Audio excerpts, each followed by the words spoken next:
everyone, and happy Sunday. So today, my special presentation, as everybody know, we are expecting a solar eclipse tomorrow, April 8th over here. And so we're going to touch a little bit on that of what you can expect and some safety measures you must take, because there is records showing that a lot of people have lost their sight during this time. So I just want to talk a little bit about it. So the solar eclipse. And as you see, my lovely picture, history of people that have done it before and how many people gather together just to see this happen. So on Monday, April 8th of 2024, total solar eclipse will cross North America, passing over Mexico, the United States, and Canada. This will be the last total solar eclipse visible from the contiguous United States until 2044. So what is a solar eclipse? A solar eclipse occurs when the moon eclipses the sun. This means that the moon, as it orbits the earth, comes in between the sun and the earth, thereby blocking the sun and preventing any sunlight from reaching us. Part of what makes a total solar eclipse so special, and it's also rare. So what you'll experience. Once the eclipse starts, the moon will spend about an hour, and so gradually covering more and more of the sun. During the early stages of the eclipse, the moon will block only a portion of the sun's disk. If you are near any trees with leaves, look at the shadows cast by the leaves for small solar crescents. When the moon is covering most of the sun, watch for the ambient light to change and grow dimmer. The change will become more pronounced in the last 15 minutes before totality. The light may look eerie or strange. Even if it's cloudy and you can't see the sun, the skies will still grow darker. Begin to listen for changes in birds and insect sounds, or look for changes in their behavior. Even puppies. I know mine, when he hears things, he makes noise. As the sunlight fades, wildlife might act as if nighttime is approaching. As the sun becomes a thin crescent, shadows around you will become sharper. Look to see if you can spot more details in your own shadow. If you're on a hill or on top of a tall building, look to see if you can spot the moon's shadow approaching you across the landscape from the west a few minutes before totality. The sky will likely look darker in the west than the east. So about 1 to 2 minutes before totality, you want to look for a phenomenon called the shadow bands of white or light colored surfaces. As light from this thin crescent sun gets bounced around by turbulent air in our atmosphere, it produces faint, rippling waves of light and dark that can be seen on light-colored surfaces. Look close for these shadow bands on the sides or tops of white cars, white walls, or on a large white sheet, if you have one. By now, you will likely begin to hear people around you gasping or shouting as totality nears.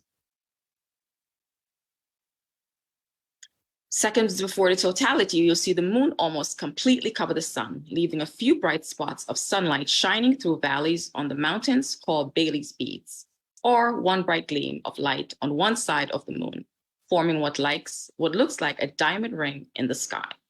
This is actually a beauty of God's creation. So those of us that are saved can appreciate God's creation even more. Nobody can tell that God is not real. Bailey's beads appear just before and after totality, when sunlight shines through valleys on the edge of the moon. So these are some tips that we want to talk about. I need you to listen carefully. Prioritize eye safety during the eclipse.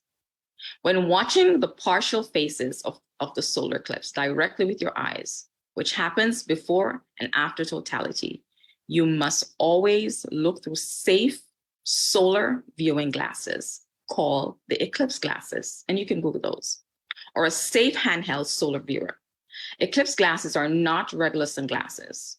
Regular sunglasses, no matter how dark, are not safe for viewing the sun.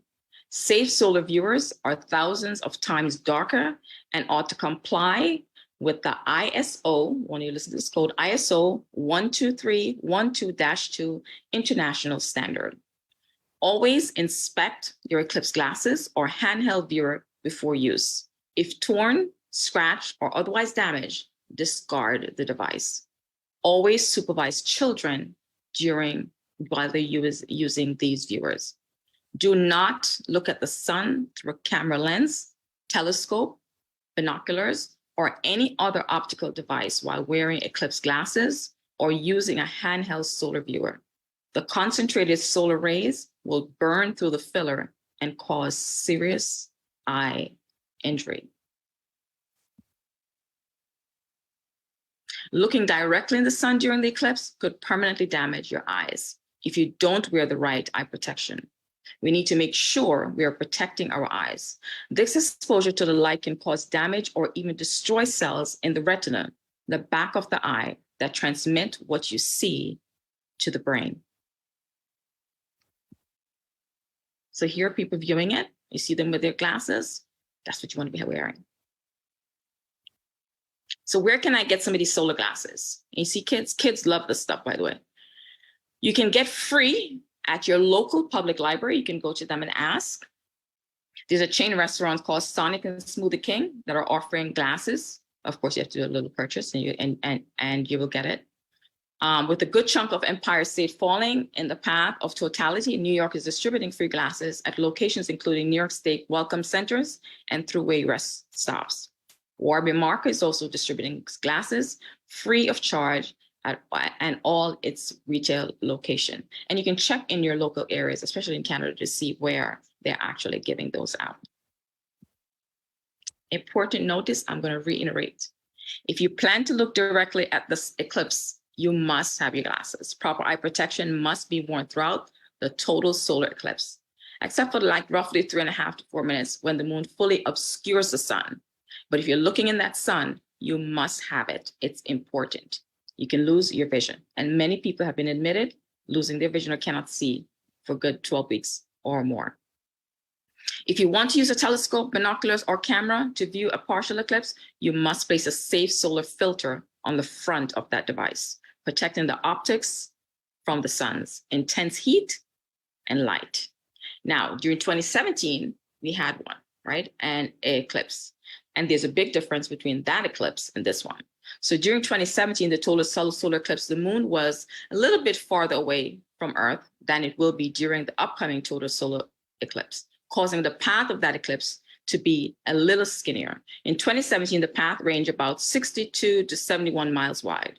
During April 8th eclipse, the path over North America will range between 108 and 122 miles wide, meaning at any given moment, this eclipse covers more ground. The 2024 eclipse path will also pass over more cities and densely populated areas than it did in 2017. This will make it easier for more people to see totality. An estimated 31.6 million people live in the path of totality this year, compared to 12 million in 2017. I want to give special acknowledgement to the spacecenter.gov, nasa.gov, and the American Academy of Ophthalmology for the information I provided you today. I cannot reiterate the importance of protecting your eyes during this time. God bless you and enjoy the rest of the service.